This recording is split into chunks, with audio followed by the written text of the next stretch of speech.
అందరికీ నమస్కారం అండి. తెలంగాణ మున్సిపల్ ఎలక్షన్స్లో భాగంగా ఖమ్మం జిల్లా మున్సిపల్ ఎలక్షన్స్ కోసం నేను క్యాంపెయినింగ్కి రావడం జరిగింది.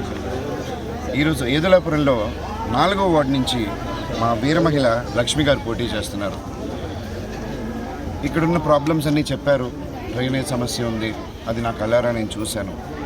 స్ట్రీట్ లైట్స్ లేవు, పిల్లలకి ప్లే గ్రౌండ్ లేదు, అలాగే కరెంటు కోతల ప్రాబ్లం ఉంది, అది మన అందరికీ తెలిసిందే. ఈ గవర్నమెంట్ వల్ల ప్రతి చోట జరుగుతున్నది. పెన్షన్ల ప్రాబ్లమ్స్ వస్తున్నాయి, అది కూడా అందరికీ తెలిసిందే. ఇవన్నీ చూసి చాలా బాధ అనిపిస్తుంది. ఎందుకంటే అండి,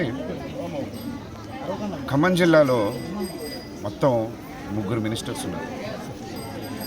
మనకి ఒక వార్డ్ కౌన్సిలర్ చేయాల్సిన పని కూడా 3 మినిస్టర్స్ ఉన్నా కూడా జరగట్లేదంటే ఏ విధంగా ప్రభుత్వం పనిచేస్తుంది అనేది మనకి స్పష్టంగా కనబడుతుంది.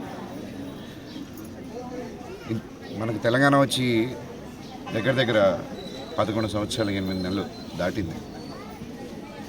కానీ ఎక్కడికక్కడ మున్సిపాలిటీలు ఇలాగే ఉండడం, కొంత కూడా మార్పు రాకపోవడం అనేది చాలా దయాహృదయ అంటే చాలా బాధగా ఉందండి ఇది చూడడానికి.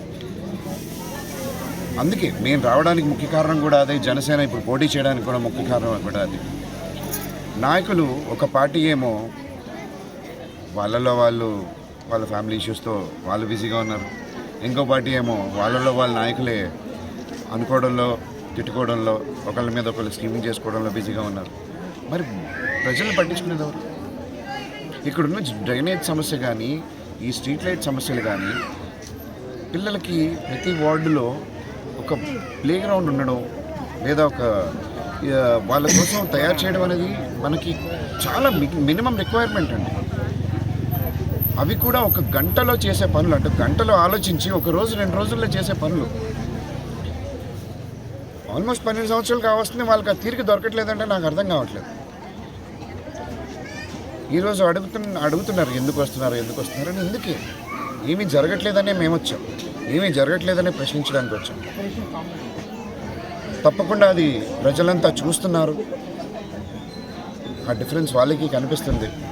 ఎందుకంటే పవన్ కళ్యాణ్ గారు పవర్లోకి వచ్చిన తర్వాత ఆయన ప్రజల కోసం ఎంత చేశారో ప్రతి ఒక్క మనిషికి తెలుసు, ప్రతి ఒక్క మనిషి చూస్తున్నారు. ఆయన ఇక్కడికి వచ్చి మొదలు పెట్టారంటే వీళ్ళందరి కుర్చీలు ఖాళీ అవ్వడం ఖాయం అనే భయంతో